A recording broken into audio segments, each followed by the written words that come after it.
How's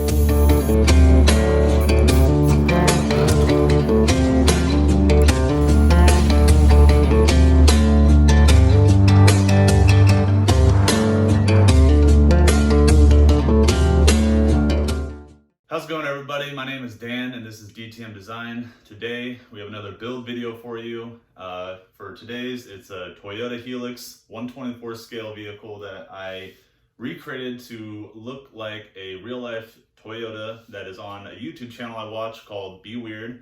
I really enjoy these guys. They make awesome content. I ride BMX and they kind of do the same thing, and they do a bunch of other crazy stuff.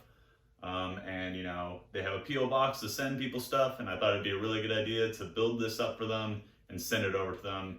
And it gave me a good excuse to buy this model kit that I've been wanting to buy for a real long time. Pretty much they have a place called Weirdo World where they do whatever they want. They build skate parks, dirt jumps, smash cars, drive off-road, anything you can think of that they may be doing down in Florida, they're doing it.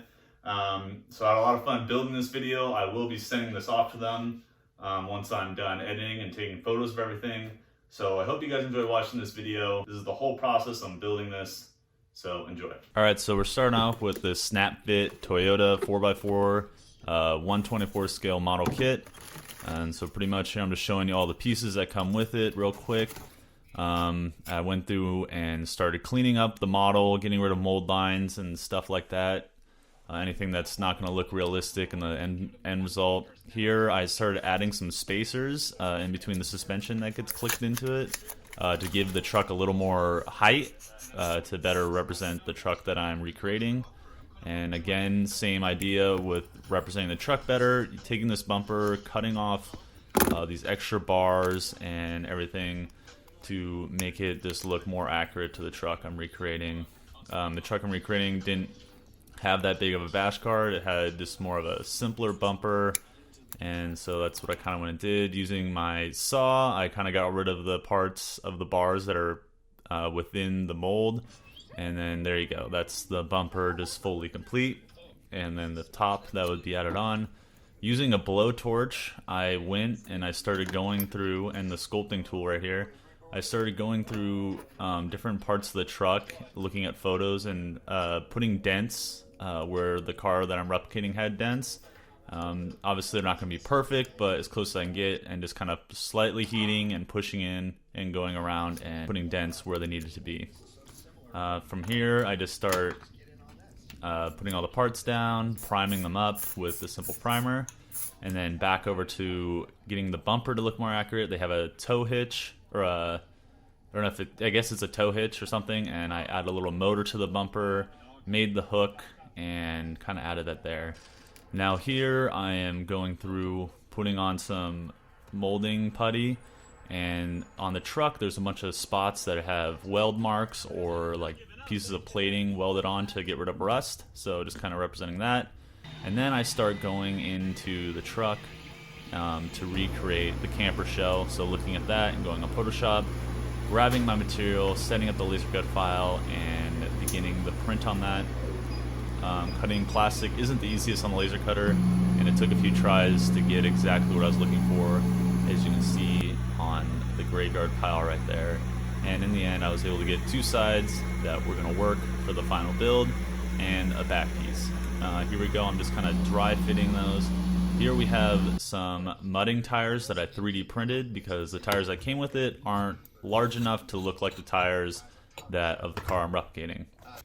Using some Weld-On 3, we start kind of slowly assembling this camper shell and getting it all put together. Some dry fitting here, and yeah, pretty much just seeing what I got to do. I laser cut this top as well to get the nice super accurate square top. And then using some other plastic, I gave it some more definition and shape. Just because obviously cutting with a 2D laser cutter, it's not going to look as realistic as the real thing.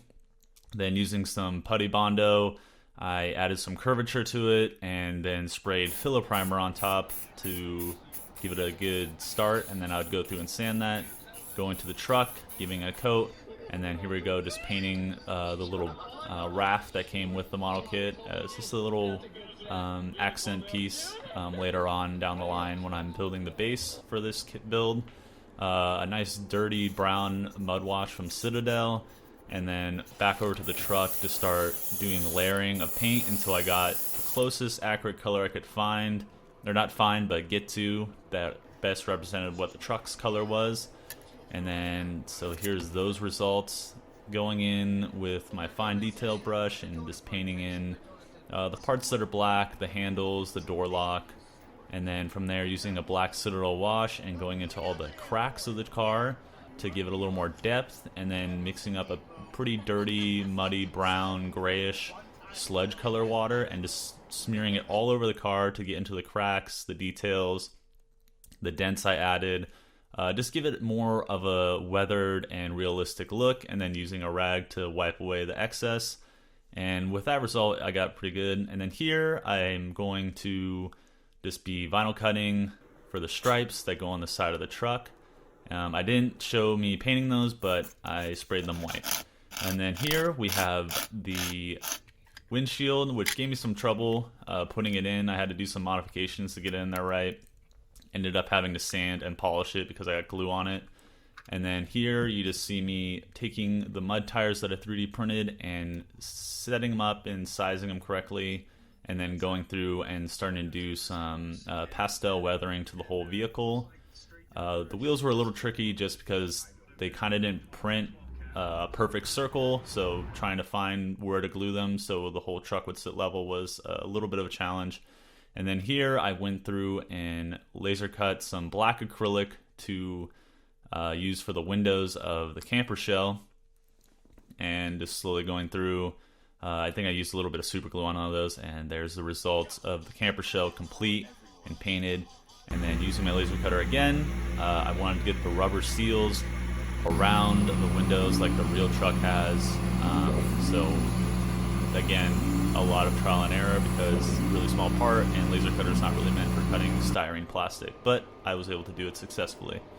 And then we move on to the base, which I laser cutted the base, glued it together, a little bit of surfacing on the sides to make them nice and smooth, and then using a variety of stuff from like a latex white glue, some wood glue, some tile grout, a few variants of herbs and spices to give a grassy and different kind of look within the base's foundation, and some sand. Once I got all those, mixed them together, and then slowly just got them to a good consistency, and then started spreading them across the base.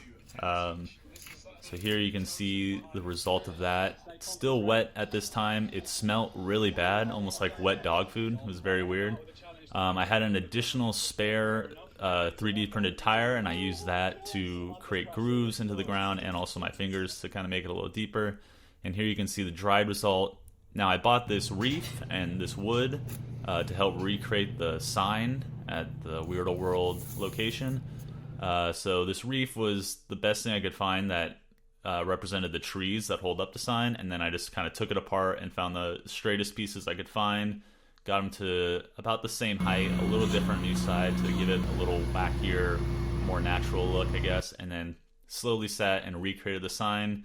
I did 3D print the bike rims that are on the sign, and those went on pretty smoothly. Yeah, so that's that. And then after that, I went on to painting the base and just doing some assembly on the sign, adding supports, nice rods so the trees have something to kind of hold on to. They're not just glued right on the surface.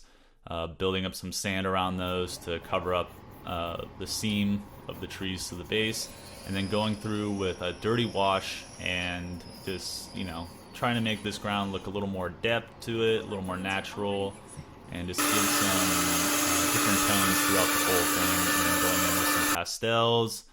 Some of the paint was coming off, so I went back and put some paint on to kind of cover up those spots. And then using some white glue that's watered down and some flock, I went around and spruced up the base with that, using some little shrubs and stuff I also own. And then going in with a clear cast resin, I wanted to add some water puddles around the whole base. And doing this, it really brought a lot more life to the base, I thought, and gave it some more variety.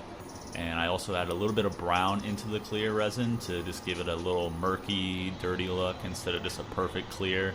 And then after that, we were pretty much near the end. I painted the sides black, laser cutted a base, and put the felt down. And here is the final product.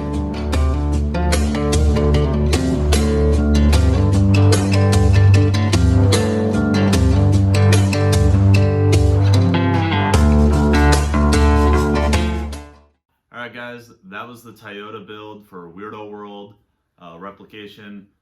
Thank you for watching the video. If you have any suggestions of what you want to see me build on this channel, or any comments on filming, or whatever you'd like to see me improve upon, please let me know in the comments below.